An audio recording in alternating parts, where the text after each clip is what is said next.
ભારે વરસાદથી દાહોદની કબૂતરી નદી બે કાંઠે છે. ઉપરવાસમાં પડેલા ભારે વરસાદથી જળસ્તરમાં વધારો થયો છે. પાણી નદીના કોઝવે પરથી પસાર થતા જ તંત્ર એલર્ટ છે. વાહન ચાલકોને વૈકલ્પિક માર્ગનો ઉપયોગ કરવા માટે અપીલ કરાઈ છે. નીચાણવાળા વિસ્તારના લોકોને પણ સાવચેત રહેવા માટે સૂચના આપવામાં આવી છે. દ્રશ્ય હાલમાં તમારી ટીવી સ્ક્રીન પર વરસાદી વાતાવરણ અને વરસાદી વાતાવરણની વચ્ચે દાહોદમાં કબૂતરી નદી બે કાંઠે વહેતી થઈ છે. કારણ કે દાહોદમાં વરસાદ બાદ કબૂતરી નદીમાં સતત નવા નીરની આવક થઈ રહી છે અને તેના કારણે હાલમાં નદીનું જળસ્તર વધી રહ્યું છે. ઉપરવાસમાં વરસાદ છે, ઉપરવાસમાંથી સતત નવા નીરની આવક ચાલુ છે, ત્યારે જળસ્તરમાં વધારો થતાની સાથે જ પાણી નદીના કોઝવે પરથી પસાર થઈ રહ્યું છે અને હાલ તંત્રએ એલર્ટ પણ જાહેર કર્યું છે. વાહન ચાલકોને વૈકલ્પિક રસ્તાનો ઉપયોગ કરવા માટેની પણ અપીલ કરાઈ છે. વધુ માહિતી આપી રહ્યા છે સંવાદદાતા દક્ષેશ. દાહોદમાં વરસાદ છે, કબૂતરી નદી બે કાંઠે છે, વર્તમાન પરિસ્થિતિ શું?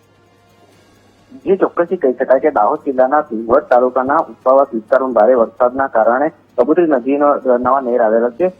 નદીમાં પાણી આવતા સ્થાનિકોમાં ખુશીનો માહોલ જોવા મળી રહ્યો છે. જોકે મચ્છી માતાજીના મંદિર આગળ આવેલા પુલ પર પાણી ભરાતા અવર જવર માટે રસ્તો બંધ કરવામાં આવ્યો છે. હાલ તંત્ર દ્વારા સાવચેતીના પગલા રૂપે બેરીગેટો તેમજ ધ્યાન દોરવામાં આવી રહ્યું છે.